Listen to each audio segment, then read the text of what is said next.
U.S. Radio Network. Hello, U.S. Radio Network. And stand by for takeoff.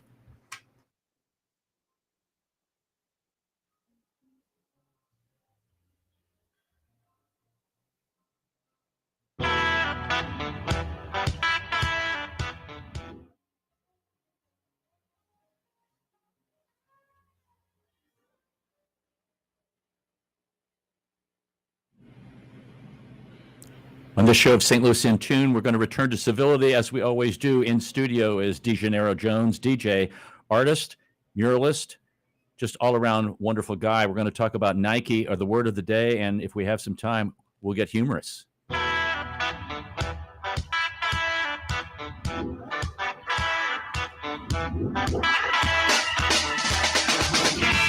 Well, greetings, listeners in Listenerland. Welcome to St. Louis in Tune with Arnold Stricker and Mark Langston, where we size up current and historic events involving people, places, and things in areas such as the arts, crime, education, employment, faith, finance, food, government, health, history, housing, humor, justice, and sports. We come from the Gateway City, and we try to connect to what's going on regionally, nationally, and internationally. Mark Langston, welcome back to the studio, sir. It's great to be back. It's great to be anywhere at my age, you know. That's right. Just not in the ground. Oh my goodness. You shouldn't even say those things. Don't give anything an idea. Don't give anything away. No. Yeah. No. Okay. So return to civility, folks. At a party or networking function, the keyword in networking, make an effort to speak with people you don't know. Isn't that the purpose of a networking function anyway, is to speak to people that you don't know? But sometimes people have to be reminded to do that. They might be new to the group and might turn out to be the most interesting person you've ever met. Have you met an interesting person in a networking function or a party like that? Yeah, I have. And I'm the guy that will go up and say hi to you. You know, I just, it kind of makes me crazy when I look at these little groups of people. They're just standing there. They're over in the corner and I just go up and go, hey. I'm the weird guy with DJ's nodding his head. Hey, that's absolutely right. Yeah, you got to jump in once in a while, don't you? Break the monotony. Yeah, that's how DJ and I met. Yeah, is that right? We were talking at an art show. Yeah. And I always lead with my name. Hi, I'm Mark Langston. Best way to do it. Okay, or wherever. But a lot of people just go, "Hey, how you doing?" It's like, no. And another thing that drives me crazy when people call me and they go, "Is this Mark?" I go, well, who are you? Yeah. Are you a bill collector? Yeah. Who wants to know? Yeah, it's like, tell me who you are first. Okay, go ahead. Do you put the name tag on your right? I put it on the left side. On the right side. Yes. Explain why. Because there's a reason for that. Yeah, because you extend your hand to shake someone's hand. Right, and they look right up your arm. Yeah, onto right the up name your tag. looking right up your arm. I know. So that's you're supposed to do that. Yeah. Okay. Or that's a sneaky thing you're supposed to know. Sneaky thing. Okay. Our guest in studio is no stranger. Matter of fact, as I said, we met at a function and got talking and have seen his art. He actually is a St. Louis native. DeGennaro Jones is an artist, and he started out doing clothing. We're going to get into that background. We've had a conversation already before with Brian Laughlin from Selkirk's on Arlene Creates, and it was Arlene Rosengarten. Right. And we had a previous conversation. So folks, if you want to check that one out, stlintune.com. But DJ, welcome back to the studio. Hey, thanks for having me, guys. Man, what can we say? The humidity is upon us here in St. Louis. Oh. So it's been brutal. I think DJ was talking earlier about making our studio a science project so we could figure out how to cool it down. There is things growing on the wall, DJ. Oh, man. man. What those are. Don't get too close to that green goo. Don't get too close to the green goo on the wall. Yeah. Okay. So give people a little refresher about your background. You know, you're a native St. Louisan, and you've not always been an paint artist. No.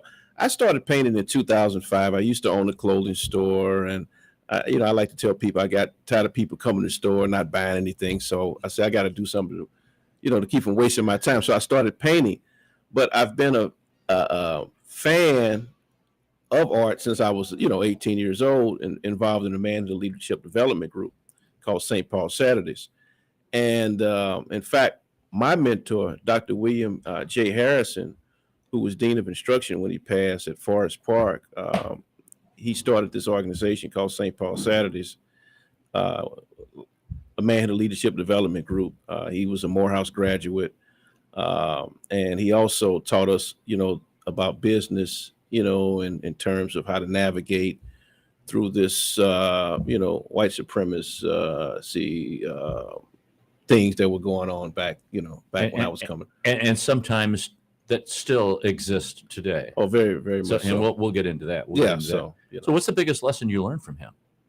Hey, man, his thing was building men is better than mending boys. Mm-hmm. That sounds familiar. And Frederick Douglass. And he was a really, really giant of a human being. And we went every month to the art museum because he was one of the first black trustees. Wow. And so I had a really big, huge appetite for art when I got older. Mm-hmm. And so what I did was say, you know what, I'm just going to return from, really what I've always had an affinity for. Mm-hmm. So I just started being what I call a practitioner of art, started painting in 2005. But I've always been around, being exposed, been, going to different art talks and, different things. But, and since then, I've, done the mural project, as you know, with Washington University, and working along with the Griot Museum on St. Louis Avenue and other institutions now. So you've had displays out at the Ethical yeah, Society. I had a very nice show at the Ethical Society back in this past April. It went very well. Showing in a very historic building, the Harris Armstrong. You can't beat that. Built in 56. So, hey man, I'm having a very good moment, but I need the sales and I need the institutions to support the work so that I can bring other artists along with me. It's not a matter of waiting till you get famous and all this money. You can start wherever you're at. Right. And that's what, Frederick Douglass and Booker T. Washington was talking about, Well, and when you mentioned that, the project that was done at Washington University was something that you had mentees that you had been working with, and they helped with that project. So it sounds like you've been, my words now, you've adopted the philosophy that you need to give back and help out. Yeah. Let's talk about that mural project because we're going to get into this in detail. Okay. This was the mural project at Washington University. And was that 22 or 32 panels? It was 32 panels. We did them in 8 days. Which They're is 6 crazy. feet tall, 6 feet tall, right at the height of COVID. They didn't even know what COVID was about, anything. So, we accepted the call, and I'm glad the guys, because, by me having that heart surgery, it would have been brutal on me. And the weather was over 100 degrees while we were working. So, And it's located where? in the South 40 underpass. Okay, so you're going from the dormitories south. What is that, Forsyth? Forsyth. It goes underneath Forsyth. Right. And it's right there at Olympian Way in Forsyth, to be exact. So on the mural, we had an image of Chadwick Boseman, painted by Brock Seals. At the time, he had passed while we were up there working. So Brock wanted to put, because Black Panther was such a big deal, Right. at the time and still is. And so we did something to, memorialize him. And then to the left of him was George Pogue, the first African-American to receive a Olympic medal. It was a bronze medal, but it was the first time that African-American had received a medal. And he went on to coach track at Sumner, I believe. Yeah, matter of fact, I want to interrupt you for a second because Yeah. this is a really important moment, what DJ's talking about, George Pogue. He was the salutatorian of his class, and this was up at in University of Wisconsin. Wisconsin. Yeah. Right. Yeah. He was the first Black athlete to win a race in the Big Ten Conference Track Championship, graduated with a degree in history. He traveled to St. Louis when he was 23, and as DJ was saying, became the first Black American to win an Olympic medal. And what's fascinating about this, he didn't medal in the 60-meter dash or the 400-meter, but he placed third in the 200 meters and the 400 meters. And following that, he became a high school principal and a teacher at Sumner High School. Wow. Now, he retired in 1953 and Hannibal. died in 1962. In Hannibal. Animal. So that's pretty historic. And 1904, right there, right down the street. St. Louis housed the first Olympic in the United States, Right. Right. thanks to David R. Francis Mhm. and his connections. Mhm. And right now, I just was looking on Channel 9. They just did a thing with Harry Weber. He just unveiled a statue of David R. Francis in Francis Park on the South Side. Now, David R. Francis is responsible for us to having fresh water Mhm. because at the time of the 1904 World's Fair, the water was filthy, and so he said, "No, we can't show off St. Louis like this." So he's the one that's responsible for them putting the, Interesting. Interesting. Wow. So and So- then now we're talking about water issues now. The 44% increase Mhm. Right. Right. that they're passing it. So it's Right. it's Yeah. It's all interesting. coming full circle. Yeah. Yeah. So I interrupted you there. So keep going with the mural. So the mural. So then George Polk, and then we had John Lewis that was painted by Danny McGinnis, and Danny McGinnis also painted George Polk. Danny McGinnis is an artist that got chose to go to San Francisco Art Institute. So he's still out there working, and he did John Lewis. John Lewis had just spoken at Washington University, I think a year before we got up there or something. But as you know, John Lewis, friends, contemporary of Dr. King and all that. And then we had a quote that Brock Seals painted with James Baldwin on there. That's a great quote. So we tried to represent, on a world scale. That quote, not everything that is faced can be changed, but nothing can be changed until it is faced. That's right. Wow. James Baldwin. So Brock Seals, passionately painted that up. And then the image on the side of that is Brock Seals' rendition of Matisse Le Dance. And so, so it's we making a lot of historical, art historical referencing at the same time. So that's why I say we didn't call it a Black History mural. Right. We sharper than that. Right. Right. So and then on the other panel, we have Roland very passionately painted a young Black man with the flag, and then the lady with the chakras, and then I do my abstraction along with Homer G. Phillips is in there, a 91-year-old professor, Dr. Robert L. Williams. He had passed while we were working on the mural. He came out with this thing called the bitch test, and he also is responsible for coining the phrase ebonics. Right. He was a WashU professor. He's 91 years old when he passed. And so we had an image of him. We had Homer G. Phillips, the attorney that was murdered, that never lived to see Homer G. Phillips being built. He's on there. Annie Malone is on there. Right. We had an image of an Asian person because we tried to show some diversity. And we also had another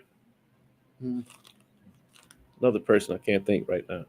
Oh, Damon Addison's a female with the afro, was like Afrofuturism type of thing, representing the future and the beyond.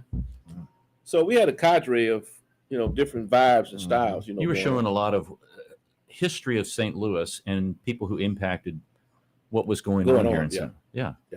So is the mural still there? The mural has been painted over. Oh. Yeah. So Now we're going to get, this is another part of the story. What? Yeah. And you got done with the mural when, DJ? we got done with the mural let's see, it took us 8 days, so we were done with it. Like what month and year? That was in September of 2020. 20. Okay. And they painted over it? Okay. Well, there's another story here. So this is Arnold Stricker with Mark Langston of St. Louis in Tune. You're listening to DeJaneiro Jones talking about the mural work that was done at Washington University in the what's called the South 40 underpass on the Danforth campus, which he did with a group of other local artists that he was mentoring. And come along, let's see, it's December. Hang on, December. You have pictures of these Oh, of yeah. the mural. I hope. Oh, I yeah. haven't seen them. Yeah. He has a book called The Never Ending Story, Uh-huh. which details photographs of the mural. Mm-hmm. And folks, if you want to get that, The Never Ending Story, check that out. But there was in December of 2021, an individual and other individuals went into the tunnel and defaced. I'm not quite sure exactly what they did, but they spray painted, they stenciled some things, and they were actually a white supremacist group. They've been linked to a white supremacist group, and they had done this to several black artists and murals around the United States. And this particular group's called the Patriot Front, and it's So- another hate group that's out there. So they found them. They did find the perpetrators. They did after a lot of, I would say, detective and investigative work, and Good. not only from the WashU detectives and police department and maybe St. Louis County, but there was outside groups that really assisted and really got a lot of good Good. information and handed that over. So I will turn the story now over to you as you found out about the mural. Right. So I get a call. I'm at, as you know, I go to a lot of estate sales. So I get a call. I'm at an estate sale in Kirkwood. The lady that represents the department that hired us to do the mural, she calls. I have some terrible news. They've just defaced the mural. I said, what? He said, yes. The students have just called and said that they've defaced the mural. I said, what kind of defacement? I didn't know what to expect. So anyway, I leave the estate sale and head over to the university. Get there. As soon as I get there, the news media is already there. It's like, oh boy. All right. So I walk up and I asked, I don't even know what reporter that was, but he was saying that, hey, it looks like that the students were already here and they took some other stuff was already on there. But on the news, you only seen this part. But it was some more, it was some stencil that you were talking about. But see, the world didn't see that because some students had went back to the dormitory and got some fingernail polish remover and took off the other stuff that they put on there. So it was worse than what just the white facing of it. Oh my. And so that's one part. The other part is that the students did a story, an expose, and asked the university, why did y'all keep the guy's identity hidden? Now, Mitchell Wagner got turned in by whoever his employer was. Mm-hmm. That's how they found out about it. But we also faced defacement while we were up there working. But I didn't want to talk about that to overshadow while we were up there. But we had some defacement going on from the students. Really? Really? Yeah, Yeah. before we got done with the mural. So what I did was I called and told them that, hey, they got to come get this off the ground. We're not finna work with this on the ground like this. Mm-hmm. And so we would go have lunch and come back, say, wait a minute, somebody been in our paints. And man, these paints are very expensive. Mm-hmm. We went, to Art Mart and, and Blick. And that's some of the defacement still left on the sidewalk. So this was going on before. This book is about the defacement. I mean, before the defacement. Right. I haven't done the book about the defacement. Oh, wow. Okay. So, who knows how far this. So Maybe you need a part two. Oh my. I'm thinking about. That's why we're doing this interview. One reason. Yeah, I'm glad to be a part of it because it's, So you find out about it. You go down there. You see that some of it had been like they'd taken rollers and rolled white over names or faces and things like that. Yeah. And then there was stenciled on were kind of the initials of this particular group, right, which is their trademark. the trademark. And so they went on tour doing this. Oh my. Yeah. Then they left St. Louis after they did our thing, and they went to Idaho. Did you run across that? No. See, they left St. Louis, and he talked about that in the article. Okay. That they went to Idaho, and did some things. So Golly. So you come back. They matter of fact, that particular individual, and I'm not even going to say his name. Yeah. But this happened December 18th of 2021. It was property damage in the first degree. Mm-hmm. This coming July 21st, 2023, there's going to be a settlement conference in St. Louis County Circuit Court. And a settlement conference is kind of like, I guess you sit down like, well, what do you want to do? This is what we're going to do. And rather than the judge go, this is what we're going to give you. Put them in jail. I'll tell you, that's what you should Well, do. and again, it's understanding What is that there to talk about? this is not the only mural or mural accomplished by Black artists that has been defaced across the nation.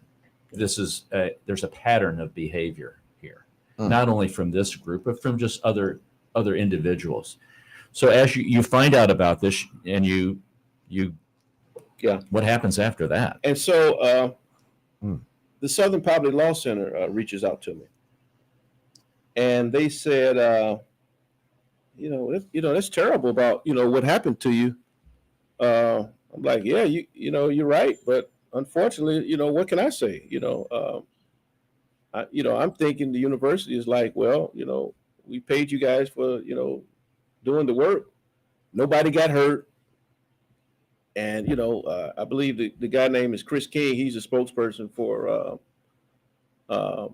the prosecuting attorney's office or something like that. So I thought that the case was going to be in Kimberly Gardner's. It's interesting. And then you'll learn something too, Mark, is that where Washington University sits, because of where it sits, the case was in St. Louis County rather than St. Louis City. Yeah. So I wonder what kind of justice would I probably have gotten if Kimberly Gardner would have done it. Right. Now, I did see and notice that a lot of the people that represent the NAACP and, Urban League and, they went out, but nobody has reached out to us and asked to say, hey, do you need anything in terms of what kind of, inroads that they can provide, in terms of, bringing the conversation to a broader audience. So, we've had a book signing at the university that went very well, but we need some acquisitions going on to keep the artistry going, because art supplies are very expensive, and people don't give you supplies because you're a nice artist. I mean, it just don't happen like that. You probably do paint nice, but I mean, you're responsible for your own, So one of the things I think even before that, and I want to come back to what you just said about because that's another portion of the interview that I want to do is and I don't want to step on people's toes here, but the response from Washington University as to cleaning up the mural and kind of re-putting it back up. Well, it wasn't supposed to be permanent. Now, did they tell you that ahead of time? No. It was not meant to be permanent, but because of COVID was going on, it was kind of like passing the hot potato. Okay, one person said, well, this is what we're going to do. And then the ball got dropped and somebody else left that department. Then somebody was pregnant. They went on maternity leave and it went somebody else's hand. I mean, it was just, I was so thankful to have the book signing. Yeah. Why did they decide that it wasn't going to be permanent? I think because of the Greek Panhellenic type of, I think that's what they used that tunnel for. Okay. It's been there since the 50s. Right. I'm not sure. I mean, it's a good Why did they want to do it to begin with then, if they didn't want it to be permanent? It's conversation for the public art. Leslie Markle, maybe. He's the. Most murals are on sides of buildings. Well, at one point, they were talking about detaching it from the wall and spreading them around the university campus. So they were on canvases, or were they on canvases then, or no, or just on the wall? Just the wall. Okay. Yeah, but they're panels underneath the tunnel. but they can be disassembled. We found out, Okay. and they were going to take them down and spread them around different points of the university, but it never happened. Well, let's find out a little bit more about this. We're going to come back after our break and get a little bit more information about the never-ending story. Yeah. And it is true. And the name of the book is true. But we'll be back for our next segment. You're listening to St. Louis in Tune with Arnold Stricker and Mark Langston on the U.S. Radio Network.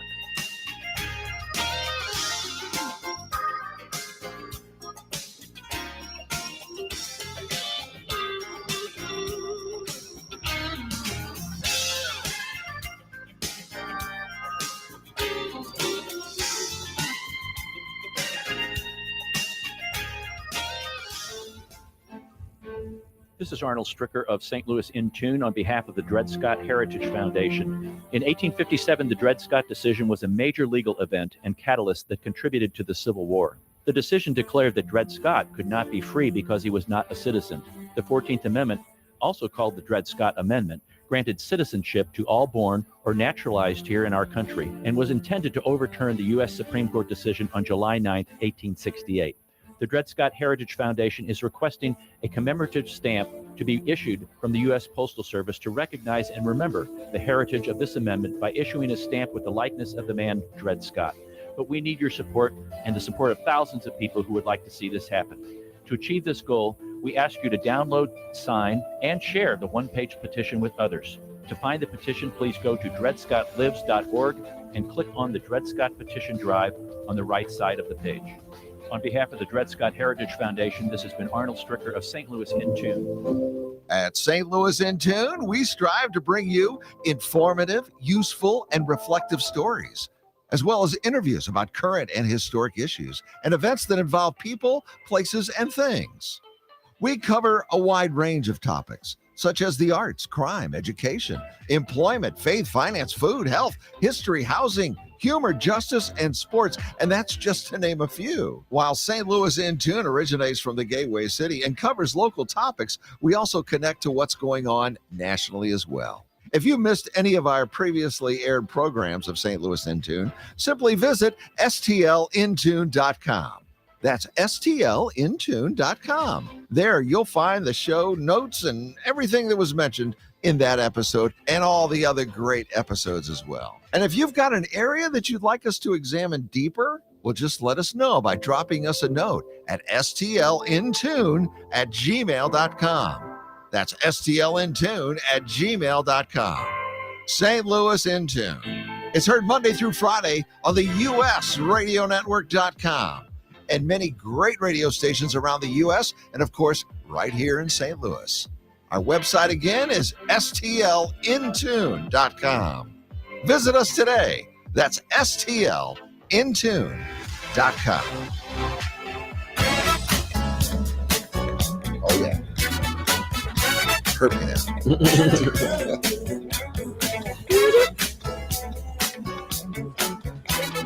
Oh, let it go a little longer. It's on a loop. Welcome back to St. Louis in Tune. This is Arnold Stricker with Mark Langston. We have DeJaneiro Jones in studio, DJ. And a little bit about him. His work examines history, color selection, and placement, dealing with social and economic perils of society, along with daily lives and the reality of life in the United States and how the rest of the world views us. You can check his studio out at openstudios-stl.org, openstudios-stl.org. He has a studio down in the Arcade building. So check that out. We've been talking about the mural that was done at Washington University in the, I would call it the underpass. Yeah, South 40 underpass. South 40 underpass on the Danforth campus, and that 32 panel mural that was done by multiple artists. And then it's actually documented in the Never-Ending Story that DJ put together with some photography by Nicholas Coulter. That's a book you should check out, folks. But then we got into that the mural had been defaced by a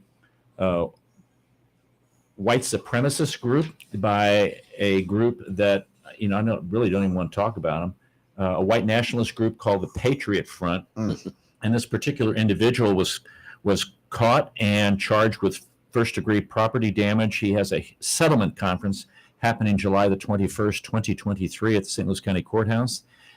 And we were, before the break, DJ, we were talking about kind of whether the mural was permanent or whether it was, going to be temporary. But I didn't think you ever thought it would be painted over like it is today, or did you? Well, I mean, we didn't really get an official, way of unveiling the thing. I would have liked to have the chancellor, take some pictures and, a nice little rip, because it was so powerful. And I was trying to bring so much prominence to the fact, for one, about the Olympic thing with George Pope. Right. That was the first thing, because in the proximity of where the mural sits to where Francis Field is at. Right. And so then we found out when they did the mural, when they asked us, say, well, what do you guys want the university to do? And I said, well, yeah, it would be nice if they was to let us to have an exhibition at the university. The Kemper Museum is there. Right. Why not? If our work is good enough to be seen outside, well, certainly it's good enough to be inside. Right. So I thought that a lot of the art institutions would step up and try to say, you know what, let's give these guys a show. And, so far, two organizations come to mind that have really been there since things have happened to us dealing with this mural. And one is the Griot Museum on St. Louis Avenue, Ms. Lois Conley. And also I've been working for years with Mr. Robert Powell of Portfolio Gallery. Okay. And then, I have a relationship with McCowan Bird, with Scott Kerr and Sarah, his daughter, and so a lot of us are represented by McCowan Bird. Right. Roland Burrow. Right. Brock Seals. Okay. And Nicholas Coulter does the photography and documentation. Damon Addison was also one of the artists, who's a brilliant artist in his own right. And then we have Danny McGinnis, who's still in San Francisco, that got a full ride scholarship at San Francisco Art Institute, referenced by Kehinde Wiley. So we had an all-star cast in terms of talent. They were already established. Right. But because of where we are in St. Louis, and the subject's dealing with race, people don't care about it. So like I said, I guess the university position was like, nobody was hurt. What are you guys upset about? We paid you. Best of luck. Right. Don't let the door hit you on the way out. Yeah. Exit stage left. Best of luck, guys. We'll be pulling for you. Yeah. Man. Yeah. Don't call us. And here I am talking to y'all about it. So I'm not crying. I'm still moving forward, but I'm just looking at it like, damn, does the university want to be on the wrong side of history? So, no, I don't think they do. I think communication about things is very important. Yeah. And making sure everybody understands what the expectation is. Yeah. And how, why the mural to begin with? Why are we doing this to begin with? Okay, what are we going to do when it's done? And I think COVID just blew a lot of people's brains out of their head if they had any to begin with. Yeah. And we see that evidence in society today still. But having that kind of understanding would have relieved a lot of stress and angst and disappointment and, well, here we go again, kind of stuff. And all the folks that you put on that mural are important, people with not only our community, but the African-American community. And it's a learning. Mark, we had so many people that was coming through. The employees was proud when we were up there painting it. They were talking about it. They had moments. I got video of the security guard. She's a female. Was crying. Oh. Because she would travel, and that's her route when she, go all over. And she's seen this, so different people had different effects. Right. When it happened. And we had so many young students come up there with their dogs, and and they have these moments up there. Who are these people? That was just I know. Yeah. So it's history. You try to bring something, nice to St. Louis, but they don't support their own. They always import somebody from somewhere else. You mentioned something in an article. Too much truth to that. Yeah. There really is. There's too much people truth. Right here starved to death. Somebody else they roll the red carpet out for. Yeah. That's a whole nother show. There's so much truth to what you just said. So, DJ. And I want to get into this because we don't talk about this stuff. Yeah. And you mentioned something in an article that talked about St. Louis is the gateway of institutionalized racism. Absolutely. And there's another statement that dealt with racial tokenization and Yeah. bias in the art world. Explain those things for people who are like, maybe they're shaking their heads right now, or they're like, I don't understand this. And people, if you're listening here, it's we have to have the conversation. Yeah. Yeah. Okay. So talk about those, DJ. Yeah. So institutional racism, is dealing with, and this is nothing I came up with. This is something that's been going on. Right. Long time. Gerrymander. I mean, so many different things. We can talk about real estate. I mean, we can talk about, it's economics. It's a plethora of things, Right, know. right. But St. Louis being a swing state, and we having the Missouri Compromise, and we having these Jim Crow and all of this culmination of things that's going on. But the cost of living here is cheap. So, compared to other cities. So that's why a lot of people, end up staying and making a career, but they don't get paid what they really do. Mm-hmm. But you can have a very nice, life in St. Louis. But in terms of being a Black person navigating through this town, it's tough. It's tough. But people like you guys, I'm still optimistic about it. But in terms of are we making progress? Now, in fact, I think we're going backwards a little bit, because only time that Black people are really, looked at as being in the room is, Black History Month. Mm-hmm. Now they've added on Juneteenth. Mm-hmm. So, if something's like cliche or something, people will gravitate toward it, Mm-hmm. and it won't really go any,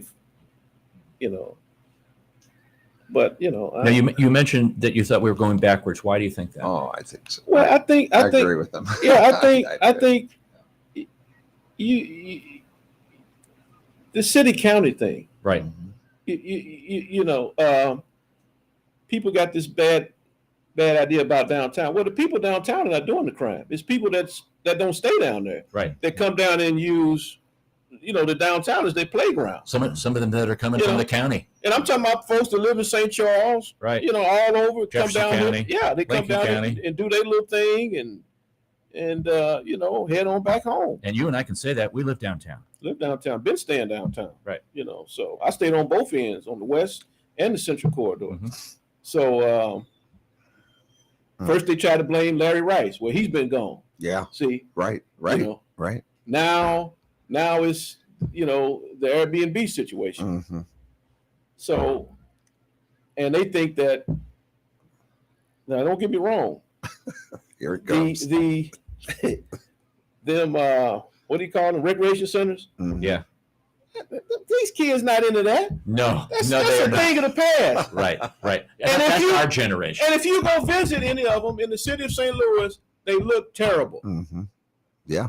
They need to turn every last one of them down and build some brand new ones and make it look like they do out there in West County for the other people. Right. That stuff been like that since the 40s, man. Mm-hmm. Well, it's just like what happened to the recreation center that was supposed to happen with Jamestown Mall and all that stuff. Right. I think Congresswoman Hazel Irby, I think she was really adamant about trying to get that thing going. And then, that was part of that RAM settlement. Settlement thing. So yeah. So where's that that? $270 million is just sitting somewhere parked. Yeah. And they tell me from listening on Donnybrook that this is the first year that it's starting to gain some interest on it. So all that time that it could have been probably gained about $5 million a year interest. Mm-hmm. And this is the first year that so I just found that out on Donnybrook. Don't get me started. Don't get me started. Yeah. So the phrase about the marginalization of Black artists, how is that happening? Because people will say, "Oh, Kehinde Wiley," but like you just said earlier, we throw one thing up like, "Oh, Juneteenth," or "Oh, now we have Black History Month," and is that kind of the similar kinds of thing? Yeah, it's like I say, it's it's who's in, and it's like trendy. Mm-hmm. It's whatever's trending right now. What would you like to see? I would like to see more Black artists having ownership on the business side of owning galleries. Mhm. There are no Black-owned art galleries in the city of St. Louis. Oh my. Now that there's what is it? The 14th Street Gallery It's not Black-owned. It's not Black-owned, right? It's white-owned, but there's a ton of Black artists up there. Yeah, but people don't go in there and patronize it. Right. I've been up there. We've patronized. But I'm talking about the art. Yeah. Art. Yeah. Not You buying bought it. art in there? Yeah. Okay. Yeah. All right. There's some good art up I there. know it. I know the seeds of it. Yeah. But Wall to wall. Wall to wall. Yeah. And I know Peter Sparks. You know, he's Okay. the owner of 14th Street. He's been there a long time. Yep. You know. He's given an opportunity big to a anchor. lot of artists. Yes, he has. Yes, he has. And then he don't charge him. He don't charge him anything. Oh.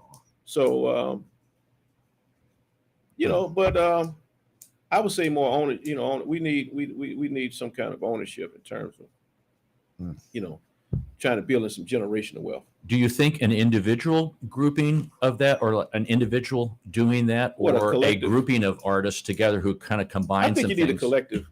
Okay. You know, I think you need like a consortium, if some degree or something like that. I agree. We need some of these people that went to Harvard Business School. Mhm. Coordinated effort. You know, You know. and that's the only way. You know, especially if you're talking about, you know, artists need to know about housing. Now, don't get me wrong, RAC has a program. You know, different people got their own programs going, but I think more grassroots things need to be in place first. Mhm. You know, And there's like 10th Street Gallery, but they've been closed for a long time, really since prior to COVID. yeah, And Solomon and Pat Thurman. right. Yeah, so that's a salon now. Is it really? Yeah. So, but they're still going to be they're still in the game Right. Right. in terms of Well, and he's been doing that a long time. oh yeah, and yeah. Pat, you know, she's a great businesswoman. Well, both of them, you know, Yeah. both of them extraordinary people. You know, I've been knowing them my whole career in painting. You know, and their son Lance, he's a photographer. So if you're going to give advice to the St. Louis community, Mhm. let's hear it. And then I want you to give advice to budding artists. Okay, so what should the St. Louis community do to support Black artists in general? And then what advice do you have for young budding artists? Well, I think the young budding art. I'm gonna answer the budding artists first. Okay. The young budding artists need to have more worth ethic, better worth ethic than they probably have. Nobody will support you if you don't have a product made. So I tell artists all the time, where's your body of work? Mhm. You know, I'm an artist. Well, I can't see it in your mind. You know, what have you produced? Right. And then they go on to say, well, I can't get them supplies. I said, well, when I first started off, I got my supplies from the clearance section. And I experimented and explored with colors that I didn't like, Mhm. just so I can get in the habit of working. Right. Then I said, let me learn how to start mixing colors. Then eventually I started mixing colors, and then I got the colors that I did want. And then I started going a little further. I said, well, let me start investing in what it takes for me to bring my whole thing Right. into fruition. So artists need to know that they are responsible for their own, you know, development. And you got to bet on yourself, you know, and, you know, nobody's responsible for you producing the work. You know what I'm saying? You got to produce the work, and then people will see what's going on. But if you got it up in your mind, yeah, well, we can't do nothing with that. Do young artists take, my words, criticism or advice well? It depends on who you're talking to. I mean, we all had to learn, and not no one person know it all. And so when you think that you know it all, that's when you're at your dumbest point. Mm-hmm. The artists that I come in contact with, for the most part, they're mature enough to know that, you know, if I'm telling them something, it's not to you know, talk down to them, Right. Right. but it's to make them step their game up, and it's working. Right. And so I've been mentoring another artist that works with manufacturing clothes.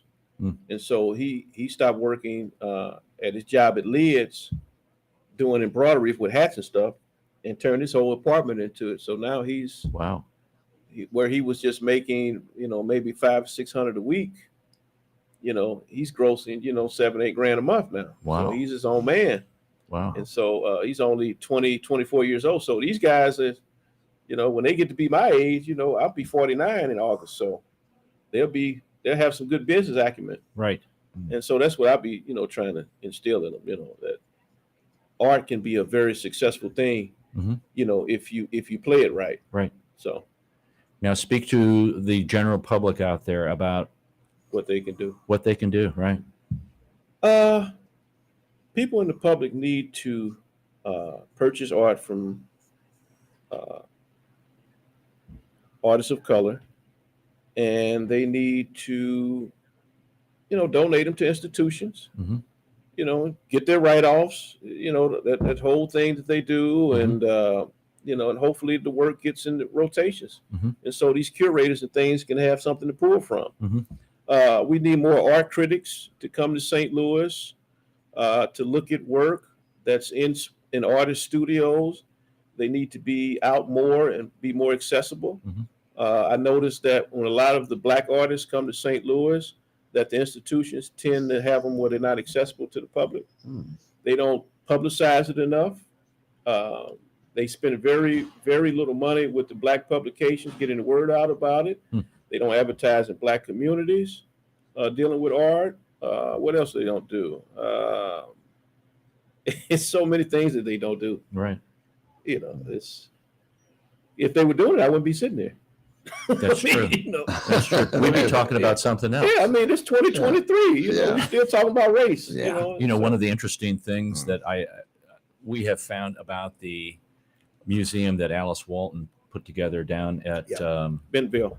right in Bentonville was that there wasn't a Black artist section. It was all mixed in Okay, you got to know with the history. Yeah, That's right. you have to know your art history. There you go. Yeah. Yeah. And then you identify, wow, that's where it should be. It's Mhm. not in a separate section. I'm glad to hear you say that. That's Yeah. what that's where I think it should be. Yeah. Mixed in. Right. See, I was always one of these kids. I was learning before I got to school. Mm-hmm. I mean, you're responsible for your own education. You can sit there, sit back. I got friends. Oh man, see the stuff they weren't teaching us this in school. Well, I mean, you weren't doing that when you was there anyway. Yeah, that's so true.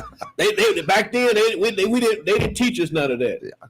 So what have you been doing all the years that you've been out of school? Yeah, exactly. So Exactly. it's all what we do with our time, man. You are so wise, You DJ. Yeah. You're so I had some good mentorship, Yeah. man. I'm telling you. It's true though. Well, I had some people that was very patient with me. Yeah. Well, and you listen to them. You got to be a good listener in life. Right. You Right. got to be. Because it's evidence that you are repeating those things and trying to instill those in other people. Yeah. Yeah. And it don't take nothing from me to do that. No. It don't take nothing from me. No. Yeah, it's such a good lesson. There's so much that I have learned that I never learned in school. Yeah. I went out and learned it on my own because I said, this is something I want to know about. You had to go out and do it yourself. I'm going to my 30th class reunion in August. Only 30. 30. I'm looking at a 40th? No, 50th. 50th. Yeah, I we're looking wish, at the I 50th. know, I wish it was 30. Go ahead. Yeah. Parkway West. Yeah. Parkway school. West. Longhorn. Okay. Yeah. So I was part of the DSIG program. Mm-mm. Good deal. Yeah. Yeah. Had to go before like a congressional hearing, man, to get chose for the school. I'm serious. Is that right? We had to fill out paperwork, and No. because where I was raised at, Alpha Gardens, I was supposed to went to Southwest High School, Mm-hmm. but the gang stuff was going on so terribly back then. Right. You get robbed if you got a pro model caps on and shot. You got the blood and the Crip thing going. Oh, yeah. So I ultimately filled out my paperwork to go to Parkway West. My mother thought that I was going to Southwest. She got me up and said, "It's time for you to go to school. The bus stop is on the corner." I said, No, I ain't going. My bus stop is on Etzel. He said, "What you talking about?" I said, "I'm going to Parkway West. I'm not going to Southwest." I filled out my own paperwork to get accepted. Tell us the wrong West. Yeah, I represented myself like I was my own father. Good for you, DJ. Good for you. You took care of yourself. Yeah, I did. And That's my all right. grandmother, she drove, public transportation. So, I've always know how to navigate around, Right, right. And so I was never afraid to go in different neighborhoods and learn and explore, things. And that's good to do. it paid off, Yeah. So when I got old enough, I said, you know what? Going to art museum is not a bad thing. Going to the botanical gardens, Right. These free institutions, Free, right. Learn as much as you want. History Uh-huh. museum. Going to the historical society, Right. Yeah. I remember when the synagogue had moved from there, Right. out there by my high school. Right. So, just exploring and living, Mhm. Well, we appreciate you coming in and Yeah, thanks for having Talking me. to us, man. You're an inspiration. I'm telling you what. Thank you DJ. so much. Yeah. speaking of art, That book. back in 1971, Nike hired a student to create their logo, the swoosh, Uh-huh. with Nike on it. She was paid $35 for her design. Ay. And, they made a Oh, no. significant decision to, really brand. Sometimes companies go through rebranding. Uh-huh. That's been with them since 1971. And the woman's name is Carolyn Davidson. She was a graphic design student at Portland State University. And Phil Knight got in touch with her to create this logo for the company, a real distinctive one. So she was tasked with creating this logo, which was like, this is the essence of our vision. This is what we have to do. And she got that swoosh, very simple, simple, keep it simple, stupid, the KISS philosophy. So she's compensated $35. But the Nike brand is, probably billion-dollar industry. Over, yeah. And so recognizing her pivotal role in creating one of the world's most recognizable logos, Nike awarded Carolyn Davidson with stock options in 1983, a gesture that later proved to be extremely valuable. They're not saying what the options were, but this is kind of a testament to when you brand something and design something, or when you are an artist, that you're doing something simple that people can understand what it is. It captivates millions. They see that and they recognize that's that company. Yeah. And we see that in those kinds of designs for companies. And that's why those people are very, very valuable when they can capture that essence of that like that. And it just becomes this iconic kind of logo. Wow. It's a great Phil Knight, That's correct. Beaverton, Oregon. Yeah. Right. So here's our word of the day, Mark. Oh no. DJ, these are never good. We're trying to do this to help our vocabulary. Okay. So vacuity, Say that again. vacuity, VACUITY. Now there's a little hint. Vacuity. VACU, vacuity. VACU. Vacuity. Sounds a little like French. vacuum, Mm. vacuum. So vacuums do what? Pull in. They pick up. Pick Yeah. up, pull in. Okay. Yeah. So this word means emptiness or an empty space. And sometimes they refer to the vacuity of somebody's mind. Mm. So mindless. Oh. So it could be emptiness. It's really kind of emptiness and empty space. I know where So he's going with this. I A mindless kind of thing. So don't, know a few politicians that have vacuity. they have vacuous minds, or they're just living vacuous lives in Washington, D.C. Right. Mindless or empty kinds of Empty. things. Yeah. I like that. Yeah. That's okay. I thought that was pretty good. That is Yeah. good. We Yeah. like that. So can you tell us who is, you have the days of the day today? I do have a couple of interesting ones. Let me see if I can find them real quick. He does this to me all the time, DJ. He just throws stuff out at me like that. But it is a couple of interesting ones. It's a Decide to Marry Day. It's Decide to Marry Day. Marry or No, Marry? no. It's Decide to Marry. Let me see what it says about it. Decide to be married is celebrated on today annually. Getting married is similar to going out to eat with friends. You place an order, then you wish you had ordered what the other person had. It's, I have a saying about. I know. No, I have a saying about it. I'll be out and there'll be a really pretty girl on the other table, and I'll say, "You can look at the menu, but the prices are too high." Doesn't that make sense? The prices. Yeah. My wife would tell you the same thing. You can look at the menu, Mark, but the price is way too high for that. Keep your eyes on your own menu. I know. That's right. Keep your eyes on your own menu. Yeah. It's not really working too well for me. National Bingo Day is today. Bingo. Yeah. Helen Keller Day is today. Oh, Helen Keller. Uh-huh. Yeah. How about that? I didn't know that. If you know anybody named Jim, it's National Jim Day. Who knew? Not GYM. They don't talk Jay, about I Helen am. Keller. I haven't heard a reference about Helen Keller in a long time. Right. Yeah. Like Margaret Mead, Mhm. Oh, that's good. Uh-huh. Let's see. I don't think I have too many days actually today. There was a couple others, but National Day of National Unity. How about that? Oh, okay. All right. Wouldn't that be nice? Powerful. National Marriage Unity Day. Uh-huh. That's it. Very timely. I know. Yeah, that's about The Spinks brothers got a star. They on, had a star, right, on the U City Walk Yeah, Hall of that Fame. man Harry Weber. Yeah, Oh, is Harry that Weber. right? Yeah, Harry Weber too. yeah. He did all the bronzes in front of the Busch Stadium. stadiums, right? Mm. Oh, is that right? Did the Dred and Harriet Scott Yep. bronze also in front of the old courthouse? Yeah. Yeah, and they're remodeling that now. Yep. So hopefully, we get some calls from coming in on some projects Mhm. because there's a lot going on. Great Rivers Greenway, Oh, yeah. Oh, and so there's a lot of art calls that's going on right now. mhm. I'd like to see him out in the open instead of in a tunnel. I mean, that's it's public art, so that's a lot of people seen it. You're It's a going busy through tunnel. it. It's a just busy like tunnel. if you like a MetroLink, deal would be good. Mm-hmm. But Metrolink has done some art yeah, they got. along their stops. Yeah, Oh yeah, a lot of yeah. sculpture stuff. Right. Yeah, via Public Art runs their Okay. their art part. So if you wonder who that art guy is, that's DeGennaro Jones. Mhm. Yeah. He's our studio artist in residence. In residence, yeah. yeah.